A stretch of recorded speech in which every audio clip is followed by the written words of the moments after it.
We're snorting cap rates and shooting up cash flow here at Deal Junkies.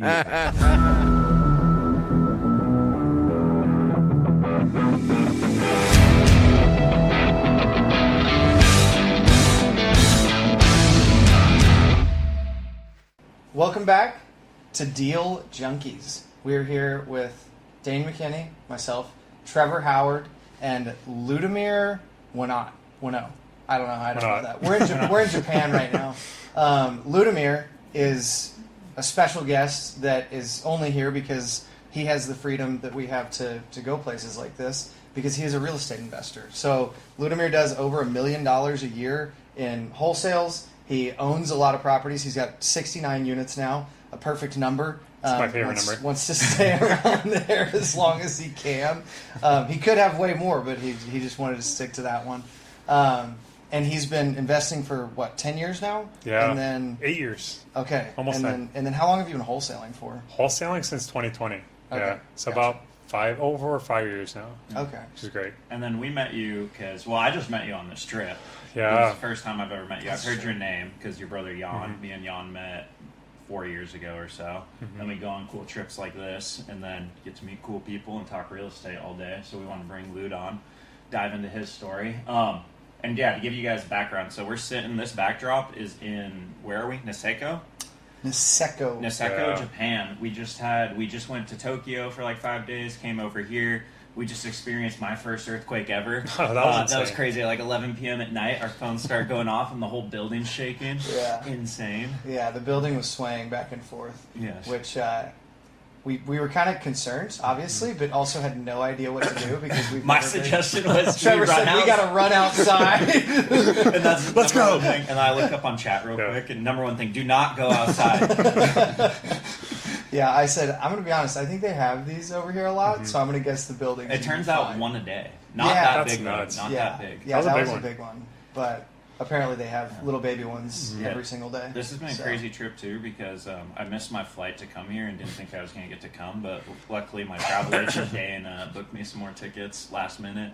So we're here. Also, fun fact, apparently if you book a ticket to Japan the morning that you intend to leave around an hour and a half before takeoff, it's cheaper than if you do it 8 months in advance. So just if anybody, I don't know if that's consistently good information, but in the one scenario that I've ever done it worked out. Let's go. So anyways, that's how we all got here. I actually made my flight, and so did Ludomir. Ludomir flew first class because he's a baller like that.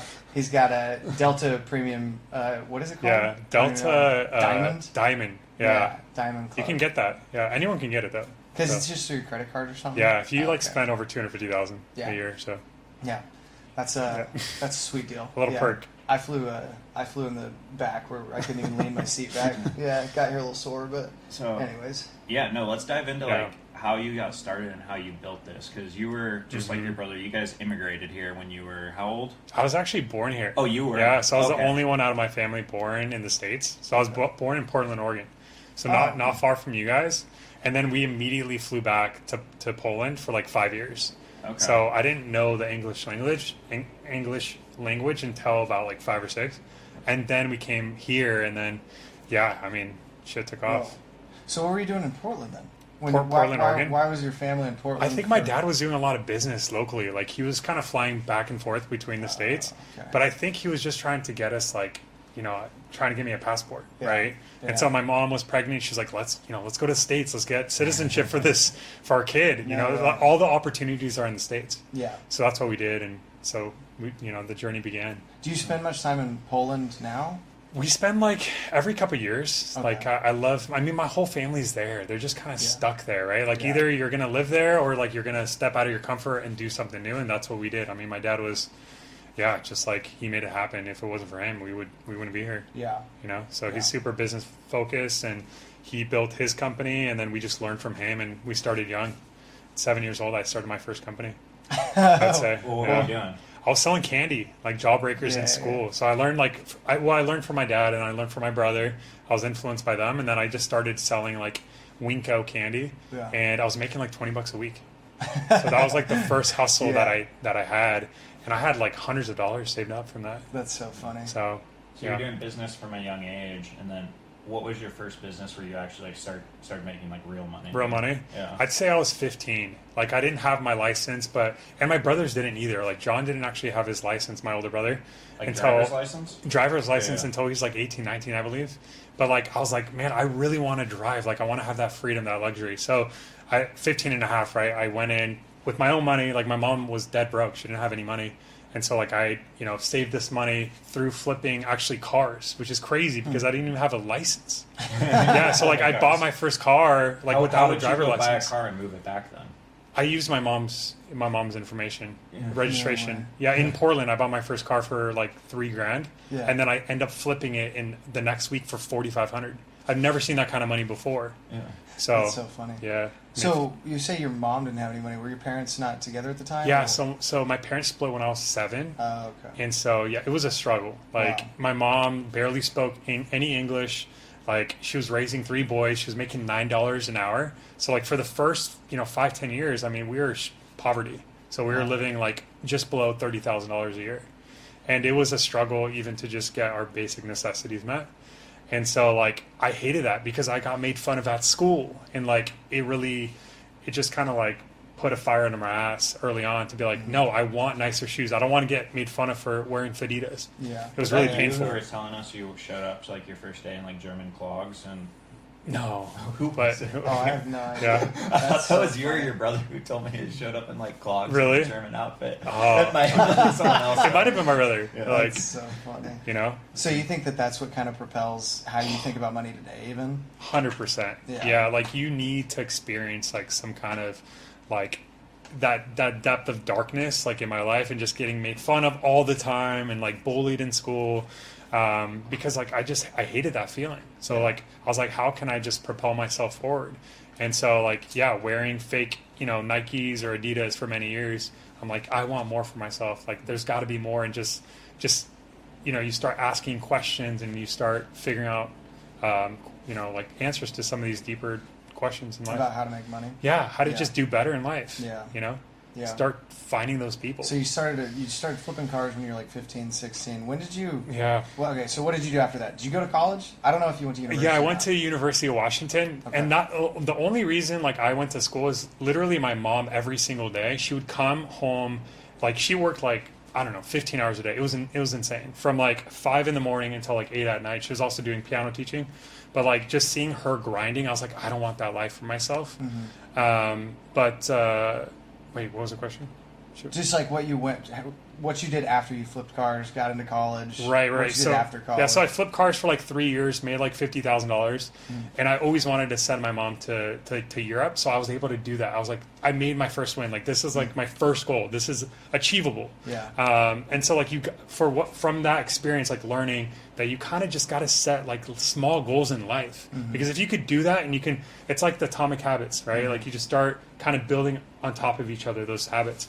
And so like flipping cars, I actually at the same time I was doing flooring. I learned from my dad. So I was building a flooring company in construction. So I did that at the same time for about 3-4 years, made another like $50,000, $60,000. And then after that I just said like, this is just breaking my body. I can't do this anymore. And so that's when I made a decision to like start learning about real estate investing. And that was during college? So that was during college. Okay. Yeah, I started learning. I'm like, okay, I start reading Robert Kiyosaki and all these other books. So I'm like, Think and Grow Rich is like one of my favorites. Rich Dad Poor Dad. And I'm like, holy shit, you can actually make a lot of money with this.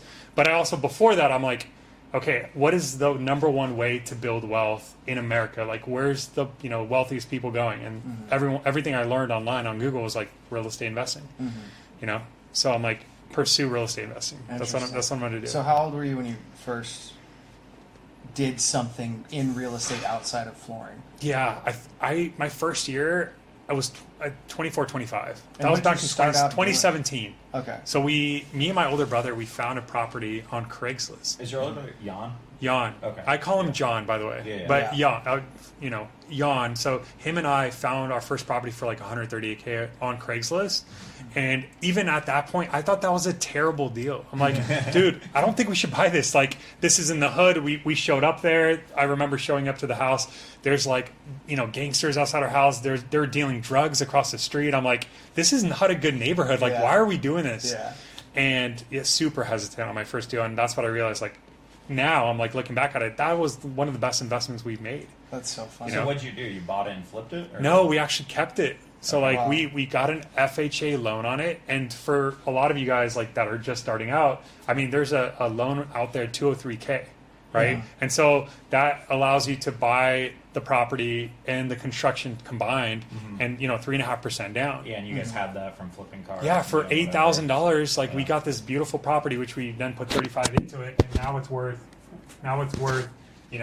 $200,000+. Yeah. So just from that experience of flipping cars, the flooring, now we're in houses, right? Yeah. Investing. So And then you had some cash flow from it and started to see the picture. exactly. And now my brother's like, oh, let's scale this. And so we immediately bought a fourplex right after Oh, so that. you did a lot of Jan's deals early on. With Yeah, him, 'cause I did his first deals with him. Okay, because he Him told and I. the story is like first year when he was working on Boeing, he had 50 grand, and then he bought like 10 units or whatever within that first year. So Okay, yeah, he did buy a couple other properties outside of what we were doing, but I mean, we were doing them together for the first And 3. were you working a day job at that time? I was still, or- so I actually then at that point I'm like, man, the flooring thing's not working. Like I just started getting into this real estate thing. Like let me go try my, Oh, by the way, I actually was able to find my boss through a flooring job. And she was working at Amazon at the time, so I'm like, let me go work at Amazon. And so I start working for her, underneath her, and I was making like 125 grand my first year. Okay. So I did corporate for a year and a half before I Yeah. quit. So you had good active income, and then you were thinking Yes. of investing and building passive income. I from needed there. that because that's what my mentor at the time, Augustus, told me. He's like, Augie? Augie told me. Yeah. He's like, in order for you to scale in real estate, like you need active income.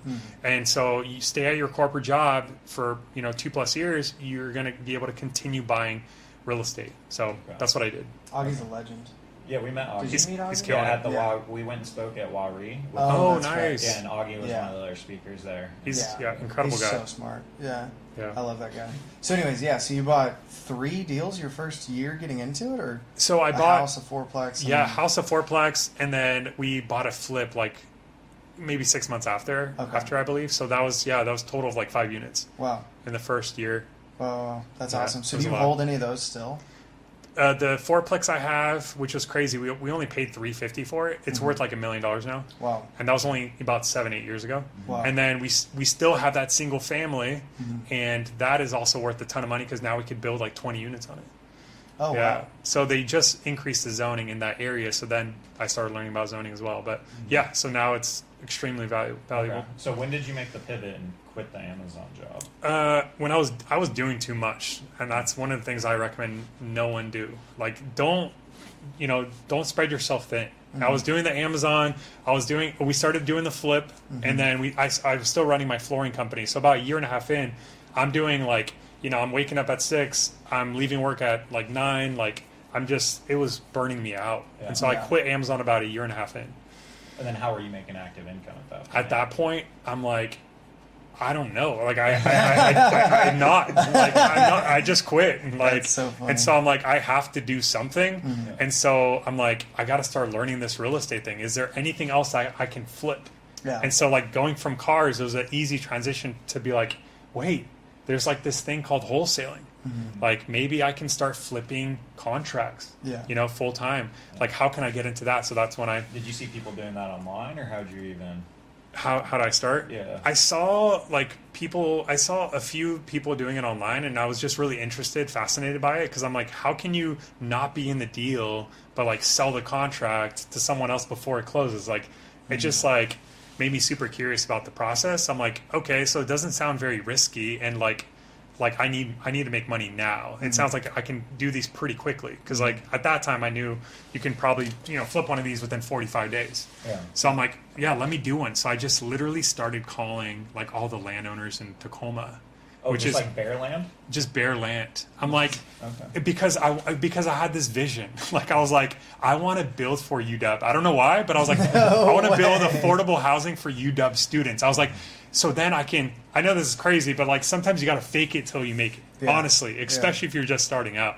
I'm like, okay, so if I'm going to do this, like I'm going to just like say I I'm one of the students at the university, or I work with the university, I'm like, that's going to be my in, because I was cold calling and a lot of these people were upset. They were like, hey, don't fucking call me ever again. Like, they're swearing at me, you know, and all that. And I'm like, let me pivot to, hey, like, I'm actually a student at University of Washington, and we're also looking for land right now, or to develop on for the school. No and they're like, way. oh, that's so interesting. Like, I'm not doing anything with my land. And I'm like, perfect. Like, my conversations went like tenfold. I started having conversations with everybody, right? That's so So just pivot your approach, like, Yeah. you know, and if you do that, you can literally just make a killing. So you started locking up these land deals and selling the contracts? Or? So within the first like 3 months or so, I got one contract, and I'm like, oh my God, like, I don't even know if this is a good deal, but I met with this guy. I drove out to meet him like 2 hours away. I picked it up. I honestly had no idea if this was a good deal. I picked it up for $800,000. And I'm like, hey, like, I'm going to close on it. I'm like, he's like, yeah, what are you going to build there? I'm like, 140 units. Like, I had no idea what you can actually build there. Like, no clue. I had no idea how to look up zoning, how to do planning department, like how to communicate with any parties. I knew nothing. I'm just like, yeah, we'll get it done. Like, just give me 60 days. And again, I'm just faking it till I make it. And I'm like, shit, what am I going to do with this? Like, I have this contract. I have 60 days to close. Yeah. How am I going to actually pay for this thing? Yeah. And so then I start doing some more research. I start sending it out to like developers. I start learning. I'm like, how can I sell this thing? Because I need to make money. I have no money in my bank account. And that first deal was crazy. Like, I literally hit up all the local developers. And after doing it for like those 2 months, like, I was running out of time. Someone called me back and they're like, hey, we actually want it.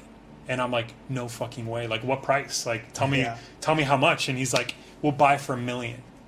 And I'm like, oh my, like, my heart just dropped. Like, I was on the phone with him and I'm like, because I'm shaking. Like, I'll give it to you for $900. Yeah, like, that's $200,000. I've never heard of money this large before in my life, you know, like, coming from no money. I was flipping cars, making $1,000 a car or whatever. And now all of a sudden this man wants to give me $200,000. That's crazy. So this is property. every wholesaler's dream, and why people get into wholesaling, because they're like, I can just make $200,000 On every deal. Yeah. But you don't. No. Most people actually don't wholesale anything. Absolutely, Yeah. and that's the problem. Yeah, and how'd you keep going for 3 months then? Because like most people stop, Right. making all the cold calls. Well, that's the thing too. Like, with that deal, that was the hardest deal, by the way, I've ever done, because like he wouldn't close. He's like, no, I need to extend the feasibility. I gotta go make sure I got to make sure I can build on this. And he was Yeah. like super Russian, so he'd be like, no, I would never buy this for this price. And I'm like, dude, I need to make this money. Like, we need to close in a week. Yeah. And so like I was able to convince the seller to like extend it somehow, like an extra 4 months. Yeah, because the land, like as we buy land and build Right. apartments, like you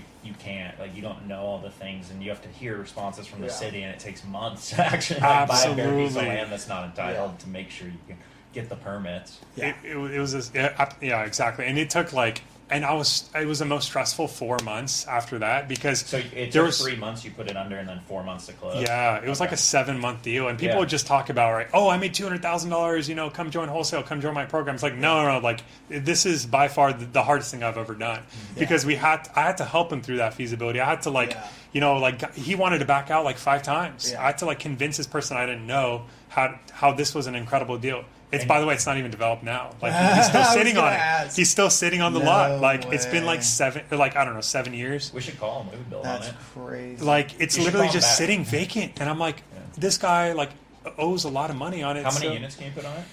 I think like around 100, right? Oh wow. It could be a really good lot. You should call him back, because we would do that with you too. It's a stunning Where's it at? property. It's Tacoma? Tacoma, like downtown Tacoma area, near downtown. So like talk that about area it. is that area is growing. Yeah. But anyway, that was my first deal, the hardest deal, and well, I had to pay my broker, because like at that time also like I joined a firm.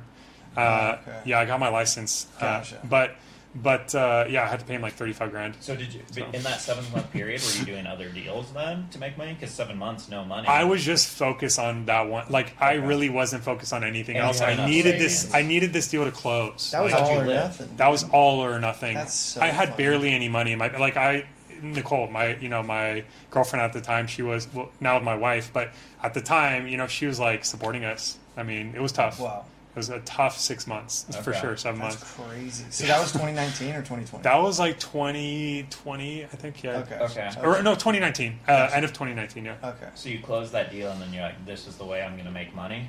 Absolutely. You're like, I can do this 10 more times. But I don't want to deal with sellers. Like, this is by far the most stressful process. Yeah. How can I find a salesperson? Sure. Because there's so many people that try to do everything. It's like, just focus on your strengths. Yeah. Why are we making shit complicated? Yeah. Hey guys, Gabe here.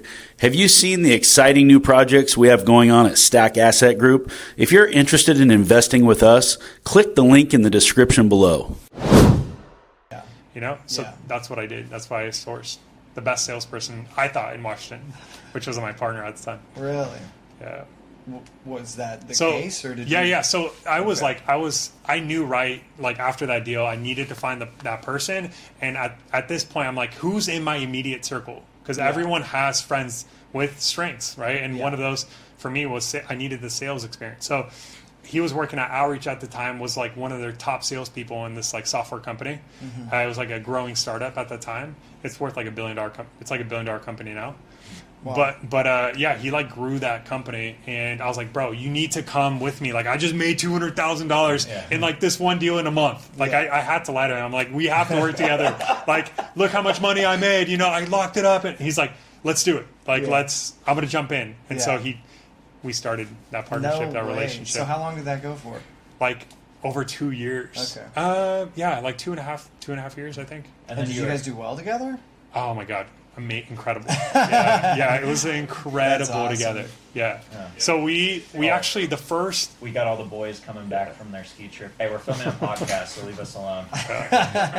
The first, like, honestly, surprisingly, I thought it was going to be easy, but the first 3 months of us working together was actually also the toughest months I've had outside of doing my own deal on the dispo side. The acquisition side, I didn't really understand. There's just so much that goes into it. So, like, we tried cold calling, texting, like, voicemail drops, everything, all marketing channels, like Facebook ads, nothing was working. Mm-hmm. And I'm like, dude, we're burning through this money that I just got. At the same time, I was, like, losing a shit ton of money in stocks because I was gambling. But we'll dive into that, too. Yeah, we'll dive into that. But so I was burning money, like, nonstop every single month. And we're also burning the rest of our... like, because we started with like 30 grand and we just went through it within like a month. Yeah. Mm-hmm. And so I'm like, bro, we got to change our strategy. This isn't working. We don't know what we're doing. Like, how can we speed up this process? And the thing we learned is like, wait, why don't we just like find someone that's, 10x where we want to be. Right. So at that time it was Cole Johnson. I think that is the best thing you could do. Is he local to your market? He was at the time local to our market in 2020.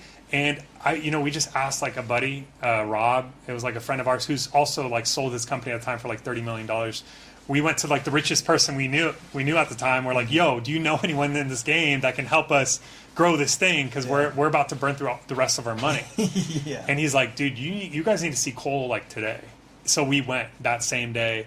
And the guy was incredible. I mean, and he shared his info with you? He's just like, that's what I'm realizing about wealthy people. They just... they're just like so open about information. Mm-hmm. And they're like providing value for free, like to people that know that like genuinely want to become wealthy as well. Yeah. And so I learned from him in that moment. He didn't share everything on that, that first day, but he's like, hey, what do you guys need? I was like, well, we're struggling with marketing. He's like, all right, let me show you how I market. I'm like, what do you mean you're going to show us? Like, we haven't paid you any money. Yeah. Well, he's like, what else do you guys need? Do you guys need data? I have all the data in Washington. I'm like, yeah, man, like we have no good data. So we literally, in that first meeting, he provided so much, like an immense amount of value for us. Mm-hmm. I'm like, I want to work with this guy. Like, I was like, can we get mentored by you? He's like, yeah, give me 25 grand. And I'm like, absolutely. That first day I knew, like, this is the rest of our money. We're going to give it to you. Was he mentoring prior to that?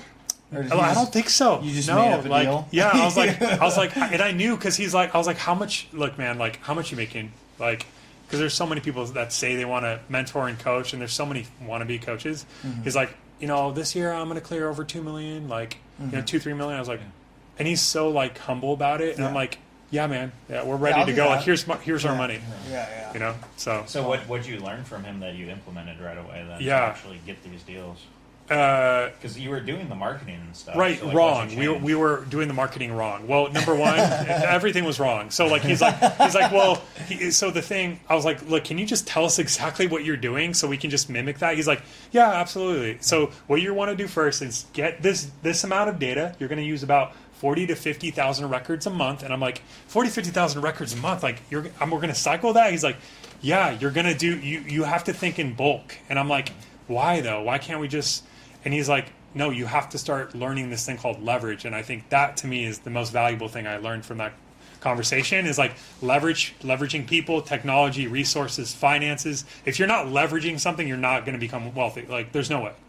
And so in that meeting, he's like, well, you have to get the right data provider. So we're going to set you up on that. We're going to set you up on my cold calling team because your cold call team sucks ass. Like they don't know what they're doing. We need to improve the top of the funnel.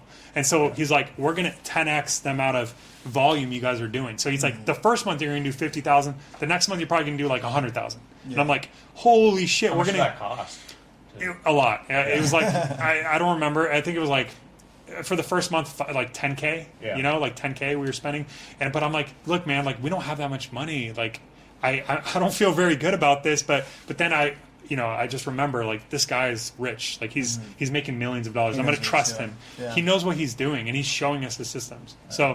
Yeah. So after we implemented that and the cold callers and the process of doing that and then texting at the same time, like within 30 days, we got our first deal. And I'm like, holy shit. How much did you do on that deal then? Like we did like 40 grand on the first deal. And I'm like, I was ecstatic. I was like, we have the systems dialed down. Yeah. Like we have the processes, we have the team. Why don't we just increase this like 3-4-fold, My partner was a little hesitant at the time, but he's like, yeah, let's just increase it a little bit. So we started spending more and we were getting like deal after deal after deal, like printing money. Yeah. And I'm like, holy shit, like this is incredible.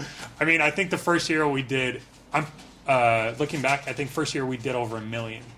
Yeah. And were these like you were doing houses at that time? We just did single family homes. 2 flips. Yeah, in 2020. And there was no competition. I'm like, yeah, it was just us and then Mike, his partner, and Cole. And I'm like, yeah, let's. How were you discounting this? Dispo was my focus because at the time he's like, look, you can't be doing everything. Like you need to split the business in two. You have acquisitions on one side, you have Dispo on one side. He's like, too many people try to, like do everything and it's just like, it gets really messy. And so I was in charge of Dispo and I was ecstatic too because I hated acquisitions. I did not like talking to sellers. And Vernie's like, yeah, I love talking to sellers. That's what I do now. So we split it in two. And on the Dispo side, I mean, like we just get the deals in. I built a nice process of like laid out everything from start to finish, who we're going to hit up, how we're going to hit them up. And we were just like, selling them easily through our network that we start building through Facebook. Yeah, we started with Facebook. We didn't have any buyers. So like we started joining a lot of real estate communities locally and and then hired a VA to literally do that full time for us. No way. Were you buying deals during this whole process too? We wanted to like have a cushion. So like at first we really wanted to scale the wholesale business first and then second, after we had at least like $500,000. Yeah. We went the opposite way of where like we're just going to build wealth and whatnot and have no active income essentially. And then like, oh yeah, it helps to have active income to buy more real estate. Absolutely. You need active income. Like if you don't have active income, you're just not going to get your own deals or you're going to have to use other people's credit. Like there's just, it's too messy. So you bought the 3 deals, you build the wholesale company and then you go back to buying? After we had it, like I'm like, okay, we're not going to report $1 million in income this year because we're going to spend like $300,000 in taxes. So we need to be buying stuff. So like the first year we actually bought like a 4-plex and we bought a couple single family homes. Were those things you were renovating to add value to? Yeah. We were buying the properties we were locking up ourselves. We didn't buy from anyone else, like because we knew what we were buying. Yeah. So the first deal, we bought a 4-plex for $380, and I'm like, amazing. Like let's put $200,000 into it. We put $200,000 into it. It's worth like $1 million now. But and then you refi it on the back end. Or? Yeah, exactly. Yeah. Were you doing all cash or hard money on these? To start, no. We did like one hard money, but the majority were actually conventional because at that time too, it was like that 2021. the rates were great. I'm like, bro, we need to capitalize on these low rates. So we were actually able to get like mid threes and like low fours on all of our properties. Just like 20% down conventional. Yeah, type of exactly. stuff. Yeah. So we got the best loans and like, Okay. yeah. That's crazy. So, what were you using cash to rehab them then? We were using cash, which probably wasn't a smart move at the time. We used so much cash to rehab. Like, I think we spent like $500,000 on rehabbing these properties. And then are you refinancing again on the back end, or just leaving the cash in? Just leaving the cash in. Okay. Yeah, so we literally have so much equity in these properties because we use all of our own money because we were making so much money in wholesale that we didn't know what to do with, and we didn't know anything else. Wow. So that's a good problem to have. Yeah. Just having too much cash. Yeah, So there's a lot of people that are envious of that position. So taking a step back, you have a crazy story about how you started day trading. yeah. Jaron, this is specifically for you. Jaron is our friend who's going full-time into real estate and just started trying to day trade. So tell us your story about day trading. What some advice for Jaron? Man, I mean, where to start?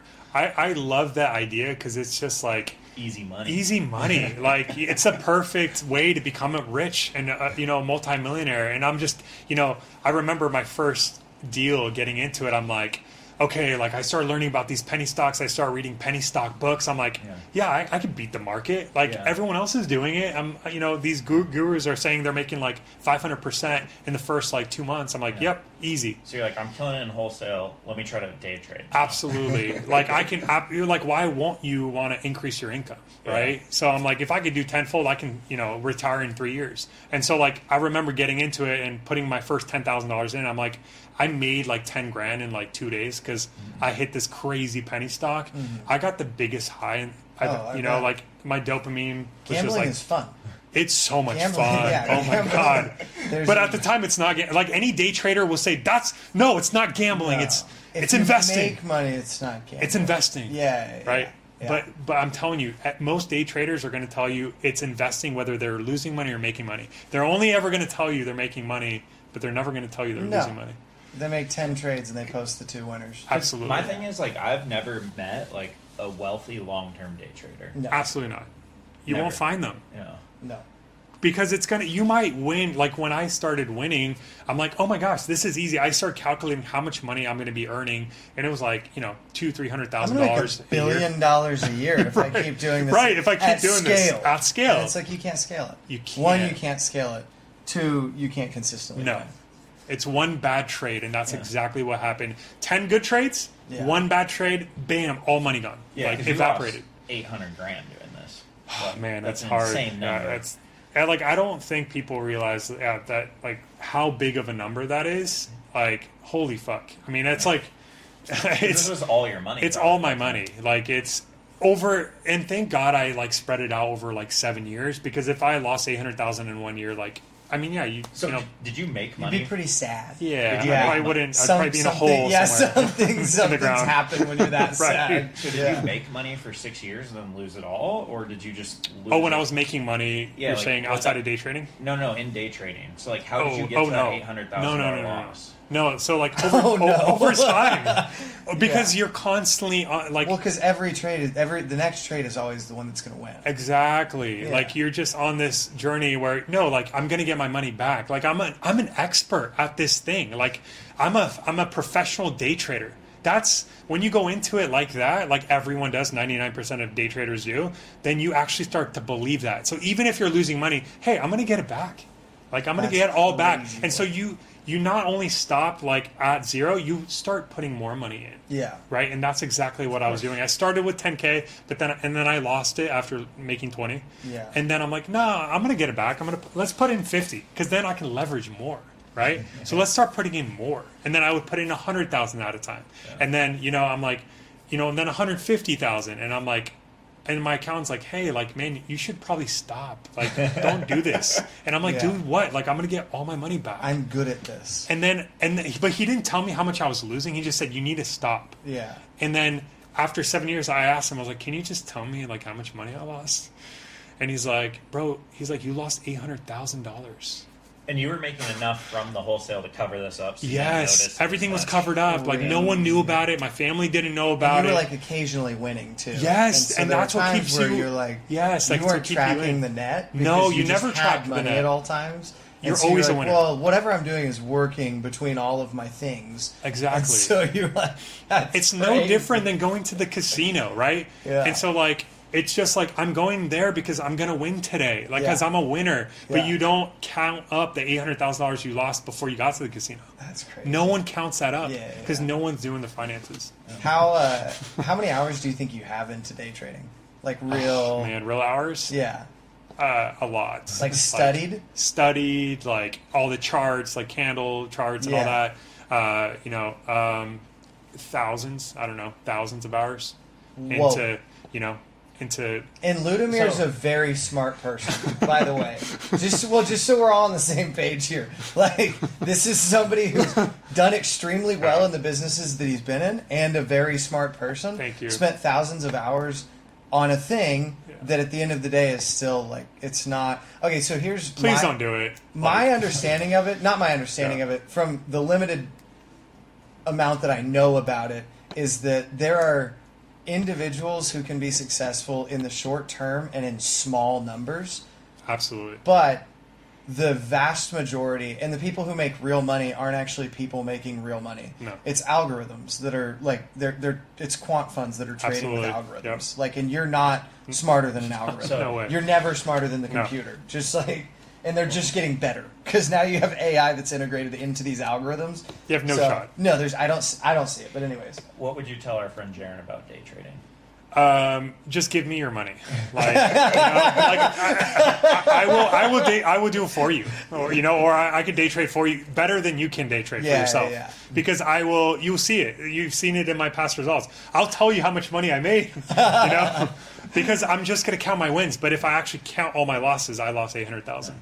My thought on it too is even if you're playing with a small amount of money, like you're just wasting time. You're wasting so much time, and time is finite. It's so valuable, right? If I just use those thousands of hours to real estate, there's no like you'd have so much. I wouldn't. We wouldn't be here. Like I would. I'd be on a beach somewhere. With us, dude. I'd be worth over 10 mil for sure. That's crazy. Yeah, if I just contribute all of my knowledge, effort into wholesaling the last few years, for sure, like selling the company 10 million plus. Well, easily. at least 800,000 more. At least 800,000 more. The very least. Don't ever short, by the way, too. Please don't short. Like, oh my god, I was shorting Tesla and all that shit. Like, no short. On margin too. Like, never buy on margin. Like, high margins, fluctuations are insane. So that's crazy. So you're doing this. Please don't do it. You lose all the money. You're growing the wholesale company still. Right. When do you bought your first 3 deals and then you took a break, bought like 3 more. Right. How did you get to 69 units then after? Yeah. Well, I continued buying these smaller units like duplexes, triplexes, some of them for all cash. And I'm like, okay, I'm funneling way too much cash in this, and I'm not seeing the tax benefits. So I'm like, how can I actually like? Why were you not seeing the tax benefits? Because on these smaller units, it's like, you have to depreciate over 27 and a half years. Yeah. And I'm like, okay, like, this is like, I'm still having to report a ton of ordinary income. Yeah. So you should have bought more on leverage. Yeah, right. And so I'm like, actually, like, and I read it in a few books. It was telling me, it's like, it doesn't matter how much money you make. What matters is how much money you get to keep. And I'm like, holy shit, I never really thought about that. You really have to focus on the tax benefits. That's literally the key. Because there's people that make $500,000 that I know right now in California, but they're spending 50% on their taxes. I'm like, they're only making $250 net. Like, that's terrible. How can I net all of it? Like, what do I need to learn? And so that's when my brother at the time, he was doing mobile home parks. And he's like, do you know anything about 100% bonus depreciation? And I'm like, no. He's like, dude, you can write off the entire park in the first year. And I'm like, no way. Like, so I don't have to pay taxes this year if I buy one park with you? He's like, no. So then I'm like, yeah, sign me up. Let me buy a mobile home park. Wow. So. Yeah, we've never done any bonus depreciation, but really, well, yeah, because we're always just buying been such leveraged high on volume stuff. of real estate though too. So from straight line you get enough. Yeah, but yeah, that's great. But so did you actually depreciate the entire value of the park in a year? Or did you spread it out? It looks like that on my taxes because, I mean, no, really, like, for whatever, I'm not a tax guy. I just told my CPA, like, this is where I need to be. Yeah. Like, the best thing you could do is, like, get a solid CPA that also invests. Yeah. Like, that is one of the best financial decisions I made because I was paying, like, over $50,000 in taxes alone for my share for, like, the first year. And then $100,000, and I was like, no, fuck this. Like, I'm not spending $100,000 on taxes. Mm-hmm. I was like, so I found that person, Mark Canton at the time, in Washington, and he's like, oh yeah, just like buy this park and do this thing, and oh yeah, your taxes this year are like $15,000, and I'm like, wow, like but I would have been paying over $100,000. He's like, yeah, like, you know, and pay me $5,000 for it. I'm Is like, he still your CPA? No, not anymore. But for the first like 4 years, he was an amazing guy, and he saved me hundreds of thousands of dollars that I can then redeploy into more real estate. Mm-hmm. It's like the best thing in the world. That's magic, right? Learn your taxes, learn tax strategy. With the wholesale company, so your partner eventually split off, and he did that. He built the software at that other company. And then did you just kept running it on your own at that point? So actually my partner split off not too long ago, like about, I think, a year and a half ago. Okay. He started, he just took like a 6-month break. He doesn't have to work anymore. Like he really set himself up. He started a little investing earlier than me. So like he's got a ton of cash flow right now. But he started buying in Georgia. He started buying just land in Georgia, and he found that niche. And so he just pursued that niche, and he's doing really well. Land. Just land. How does he have cash flow? Land. These lots are like $5,000. Some of these lots are like $5-10,000. And he rents them out, and he like flips them on the market. Like he buys them, flips them on the market he doesn't have like passive. He's just actively making. Well, has his own portfolio, and a lot of the stuff we own together, so we're making good passive income through that. But on the side, that's his main job right now for active income. Yeah. And he just like buys it for cash and then flips it for more, and he does volume. So. Do you still run the wholesale company with all the cold callers and the team and doing it the same way, or did you pivot? Yeah, that's a good question. So like actually the last couple years we were in business together, it was amazing. For like the first 3 years we were making over $2 million a year. Like the first year $1 million, the second year $2 million, and then we kind of like hovered around that $2.5 million mark. Was that because like the market was capped based on the marketing you were doing? We were capping our marketing spend. We didn't want to spend over $50,000 on overhead. We were about like 55 at the time, about 50 to 60 grand a month. Yeah. I didn't want to spend more. He was like, I really don't want to spend $100,000 in marketing. I don't know. I think it's just like, it's a big number. Like, you know, sometimes we get fixated on this idea that like, oh, well, it's an expense. Like it's leaving my account. Like, let's keep that small. But it's like, no, man, this is an investment. Yeah. And if we can separate those things, like you can do actually really well. Cause in my mindset, I'm like, I'll spend $1 million this year if I can make 5 million. Right. Yeah. Like that is, there's just a lot of value there. But for some people, you know, they're like, no, like I don't want to increase my expenses. I want to decrease my expenses. You've gone back and just spent more on marketing. 100%. I would have spent minimum, like, because some of the big players in the field, Jamil, Danji, like, were spending, you know, I talked to them. They were spending up to $1 million a month. Yeah. We got Eric sitting over here, and we keep telling Eric to spend more on lead gen. So I hope you're listening, Eric. $1 million a month? I believe he was spending $1 million a month. I'm not 100. Like, don't take my word for it. But they're doing the volume they're doing in all the states because I wanted to grow like that at that time, and it was. I mean, the market was there. Like you can actually turn $1 million to $2.5 million in a month. Like you could with a big enough team. And I'm like, yeah, let's scale this thing. But no, it wasn't. So then, what do you do now then? So before we separated, we actually burned through all of our money. Really? Yeah. The things that was a big learning lesson for me because like I had a really high ego. I'm like, no, let's just keep grinding it. Let's keep doing what we're doing. It's working. But like you have to know when to stop. Like you have to know when to pivot to a different marketing strategy or a different whatever it is. What stopped working with your marketing? What stopped working is the market, right? The market shifted. A lot more fear in the marketplace. A lot sellers still thought their $500,000 house was worth $1 million. And I'm like, no, like. And we couldn't get that through their head because interest rates were so low at some point. They thought Redfin, Zillow, it said $1 million, so I want $1 million. Okay, so you couldn't find deals. We could not find deals, and we were spending $50-60 grand a month, and we burned through $500,000 in a year. Well, It was very painful. Yeah, I was on top of, as I was also, day trading still. Yeah. So I'm losing money there, and I'm losing all my money in my business. Everything is tanking, and I'm just like, what do I do? I'm stuck. yeah. Well, what did you do? Stopped when we finally burned through our final dollar. Wow. We had $0 in the bank account, and we're legit we had no more money. We're like, okay, we should All right, stop I guess now we're done. because we're not going to put our own our own personal money into it. Do you think you could have done something different to keep going? Because a lot of people stop when the market does tank, but it always seems like there's a way to keep going, and you do have to pivot and think of something new. And that's what we didn't do, though, because at that point, I think we should have found mentors that were doing things that were working, and we're just like, no, this worked for the last 3 years. Just call Cole. He was still doing the same thing. Actually, he was building out his cold calling company, right? So he also pivoted because he saw a market change. So he's like, I'm going to grow this cold calling business, and now he's scaled that business, which is completely different. But at the time, I was like, well, Cole's saying this is working, keep pushing, keep pressing. So I was cold calling, texting, voice. Do you think you could have done something different to keep doing deals then, or do you think just? I think so, and I think I just it's hard when you're doing something consistently for 3 years to change that thing that's working. People don't really, until you're there, you don't really understand how difficult it is. And so, I finally, it was a very humbling experience when I had $0 in my bank account. I'm like, okay. Then at that point, I realized I got to do something different. You had to. but I knew though that looking back at it, I wish I got into pay-per-click early, Google, because I could have scaled that earlier, and it would have done very well. So that was the key, changing the marketing, and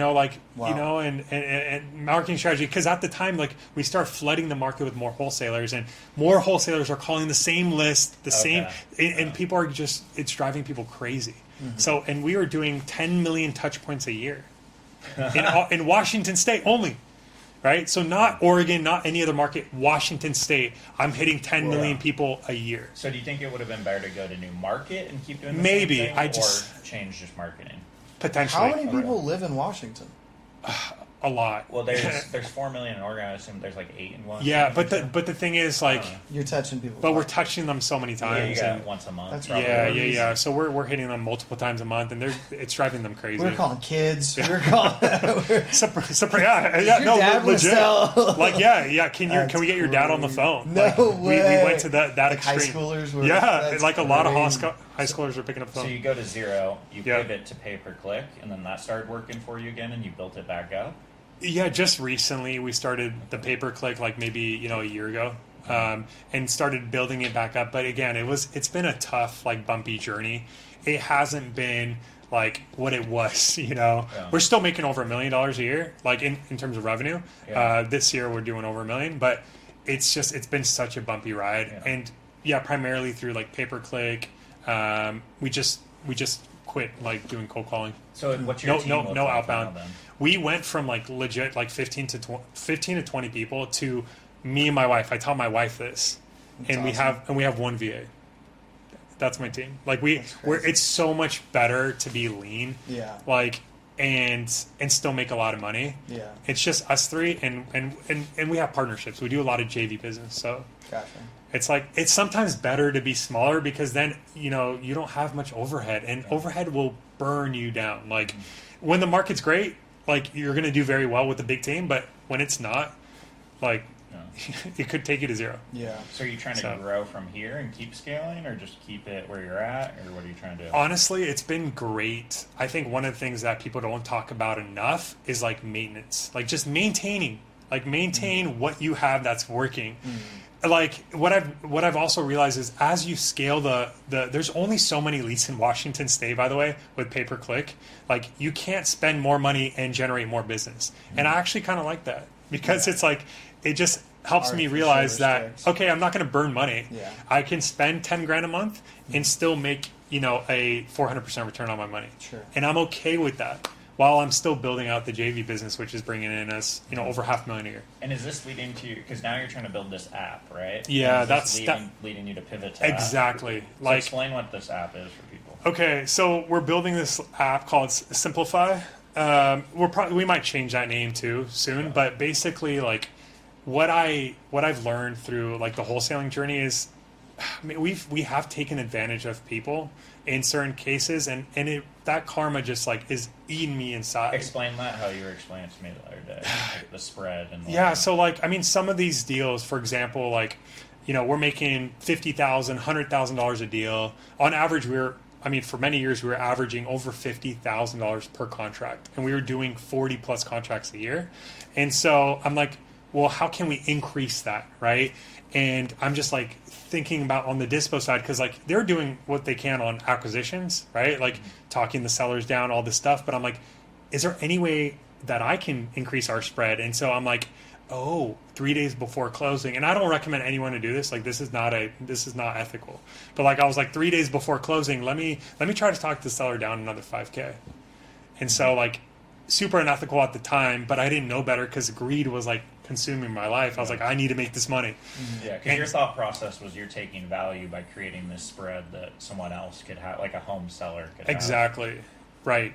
And so I'm like, yeah, let me just increase my spread by another $5,000, and if I do this enough, then I can, generate another $200,000-$300,000 for a business. Mm-hmm. And so like doing that for a year or two, I'm like, man, that's like I want to now create the value for the sellers. Mm-hmm. And so we're building this app because I'm like, what I'm starting to realize is like, one, there's so many bad agents out there. And there's just not enough like autonomy for sellers themselves where they have multiple options or they know what to do. And so like I want to build an app, like I'm building this app right now, almost done with it, where a seller can go in, input their address kind of like Zillow or Redfin, and as soon as they input their address, out comes like 3 different numbers. Maybe one for, hey, this is what like your Redfin estimate is, where, if you haven't renovated your home, this is what it can go for, maybe $500,000. Yeah. Then there's like a cash price, what we think the range could be if you were to sell it for cash within 7 days. So it gives the seller that option, whatever it is, $400,000 or whatever it is. And then out comes an option if you have a fully renovated home, or if you use our team to renovate your home, you can get, maybe $750,000 if you can extend your time frame from 7 days to 6 months. Yeah. So it just gives sellers like more options and choices to like have with their biggest asset, right? Like that's their livelihood. Mm-hmm. Why are we taking advantage of this as wholesalers? Why are we, and with agents as well? There's just so many bad people out there. So, yeah, because a lot of wholesalers are that way, where they're not transparent on what they're doing. Exactly. And then they don't know what they're doing. They're tying these things up for a long period of time, and then they're just screwing the seller. Yeah. So we need to like give the sellers like on a just like on a plate, just like all their options, and have them educate themselves. Hopefully they can go through and be like, oh, I didn't know that I could do that. Here's the pros and cons of each option. Yeah. Because like a wholesaler's not going to tell you that. They're just going to tell you to sell your house for cash because you need the cash now. Yeah. But it's like, so that's what we want to do. We want to educate. Who need that too. Exactly. Like, there are some people that need that. Sure. But honestly, the majority of people don't. Like, yeah. There's a lot of sharks out there. So like, let's help these people, let's educate these people and create value for these people through having multiple options. I love it. Let's dive into some deals. Deals? Okay. Yes. Let's do it. I want this episode, yeah. Let's talk about your favorite deal that you've ever done.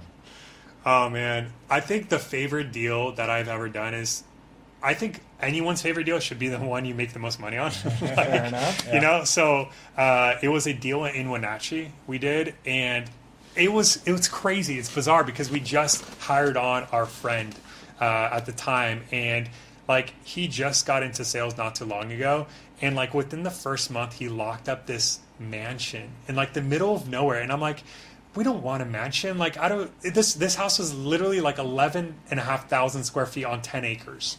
In Wenatchee, and it was like partially burned down inside, and I didn't know to the extent, but so I'm like, no, like I'm not really interested, like, because again, that's not really our asset class. Our asset class is like small single family homes, like 2,000 square feet. And so we found this deal. I'm like, I mean, it's a big ass house, and like maybe we go out there, like let's see what the seller wants. Like they want to sell, and they literally on the call, no joke, they go like, we got insurance money. Like, we're ready to sell it for like super cheap. Like, we want you guys to like make $1 million. And I'm like, what? Like, why do you want us to make money? Yeah. Why don't you just like sell it on market? So we went out there. We went out to Wenatchee from Seattle. It's like a 4-hour drive, like 3.5-hour drive. And we met the guy, like we walked the house, one of the most like majestic houses I've ever seen in my life. Like stunning, like I don't know how to explain it. It was just like overlooking this like winery and like these hills everywhere and like multi-million-dollar houses everywhere. And I'm like, this guy, I was like, how much do you want for this thing? And he's like, $800,000. I'm like, what? There's like, and I'm just like, can you repeat that? Because we walked the house, like it took like, I don't know, like maybe 20 minutes to walk it because there's so many rooms, like so many, there's so many floors, 3 floors. And he's like, yeah, I just want $800,000. Like, I just want to get rid of it. Like my wife is sick of this house. I want to get rid of it this month. And I'm like, yeah, like done. Like that's fine. We shook hands. We $75 a square foot. Yeah. I'm like, where am I going to find a mansion in Washington for $800,000? And we shook hands and then we left. And, no joke, like, I think I sold myself short, but like within like 2 days, I just marketed it and I got offers for like 1.4. Like, and I'm like, yeah, let's take that shit. I'm like, $600,000 on a single assignment fee. And it just blew my mind. But then the amount of people we got, and I'm just like, are we leaving money on the table? Because more people were coming and we only sent it out to like maybe 10 people at the time in that area. So yeah, we made $600,000 on a single assignment deal. That's crazy. And for wholesalers like listening, like that's not common. I mean, on a single family home, maybe apartments, maybe like big multifamily, but single family homes, you don't make $600,000. That's crazy. What's your worst deal of all time? I mean, the worst deal was probably losing $100,000. Yeah. But outside of like the market, I'd say like a very recent JV deal. And it's not like we lost any money, but like for me, like I think one of the biggest things in life is reputation, and you should never hurt or harm your reputation because you don't know who's watching and who's talking, and not enough people care about that in this space of wholesaling. There's so many people that burn bridges left and right, and no one wants to do business with them. And so I went in to this JV deal, and for those of you guys that don't know what a JV deal is, it's just like like in wholesale, it's like I talk to other wholesalers in my market. They already have the contract signed with the seller, and I help them find a buyer. And so this guy came to me. He's like, "Hey, I'm ready to go. I have this deal. Can you help me assign it?" And I'm like, "Yeah, absolutely, no problem." So I send it out to like 10,000 buyers that I have now. And I placed it within like 2 days. I found a buyer. I'm like, dude, we're gonna make like $30,000, like no problem. And what I didn't know is like he was like partnering with one of the worst wholesalers in our market with like one of the worst reputations. And also I didn't know was that he also had another contract signed with another buyer. And super sketchy. And they already deposited the earnest money. And I'm like, are you out of your fucking mind? Like my buyer already deposited earnest money. This other buyer. Did they open 2 separate escrows though? No, the escrow didn't catch it. Wow. So it was escrow's fault too. They should have caught it, right? Yeah. But I'm taking responsibility because my brother's huge, heavy in worry, so he's got 20,000 whatever followers. I'm like, these people all know me, and now it's being posted online on his channel. It's like, hey, this motherfucker, all this stuff's like just bashing this wholesaler that I'm working with. And so I got involved because I'm like, hey, like I made myself involved because I don't want people to know what's going on. Like I don't want them to find out other ways. So I'm like, hey, this is the story. I outlined what had happened at the time. And people are really upset. But it's like, I didn't know. Yeah. And so I think the best thing you could do if you're doing any JVs is like you absolutely need to have contracts in place for everything. And you need to make sure that all parties involved, like who's involved in the transaction. You even talk to escrow. Like make sure that like there's no other buyers, there's no other like crazy liens going on. So did they take your buyer's earnest money and keep it, or like? No, he was trying to like keep my buyer's earnest money, and I'm like this other buyer's earnest money, and I was like, no, like you need to give him back his earnest money. We need to stop this like completely. So like we shut it down, and then like my buyer actually, which was crazy, like the agent, because I was working with an agent that brought the buyer. The agent actually reached out to the seller directly, and he's like, hey, we still want the deal. After everyone kind of separated. And so then I got a fee, but I was not expecting a fee because I'm like, I was out of the deal. I was like, I want nothing to do with this because I don't want it to ruin my reputation. Because again, as soon as that happens, like now you lose millions of dollars, not $10,000 that I would have made. Yeah. So yeah, absolutely never ruin your reputation in this business. Like everyone is watching. So learning lessons: make as much money as possible. Don't day trade and buy real estate. Learn to leverage and learn taxes as well. Yeah. Or find somebody who you trust a lot, who knows taxes really well. Exactly. Yes. Yeah. Absolutely. Yeah. You don't have to learn everything. Yeah. But all right. Yeah, we're going to a what? An sauna? An onsen. Onsen. Yeah. Yeah. That's going to be fun. Yesterday. I went yesterday. Lud went yesterday. I didn't know those. Awesome. Yeah. I don't know what it is. What is it? It's amazing. I mean, like I showed up there and I'm like, whoa, this is great. Like it's stunning. There's like saunas and cold plunges and all this stuff. But I got there and I have like my shorts on and I'm walking in. Everyone's looking at me. Everyone's naked. And I'm like, why is everyone naked? You were looking at everybody weird. Everyone's looking at me, and I'm like, and then I stepped out. I'm like, oh my god, this is like you have to be naked. Once he told Dane we're going to a place where you get naked, Dane was immediately like, I want to go. That's funny. So we're going. Yeah, it's exactly it's gonna be how great. it played out. But it's so fun. Like you guys are gonna have a blast. Sweet man. Well, we appreciate you coming on and bringing us to Japan. Yeah. Yes. It was a great episode. It's fun to talk to people who are killers in a different way than we are in real estate. And we're going to come back and do a mastermind episode with everyone we got here. So that'll be a cool one to do next. Mm-hmm. But sign us off, Dane. All right, that's our ask. Hey, Deal Junkies, thanks for listening. We'll see you next time. All that we ask is that you share this with one friend. I'm going to keep asking that every time. Because if everybody Someone will does eventually that, do it. Somebody's going to do it at some point. I don't know if any of you guys have yet, but just share it with one friend who you think this would give some value to. Anyways, we'll see you next time. Thanks for listening.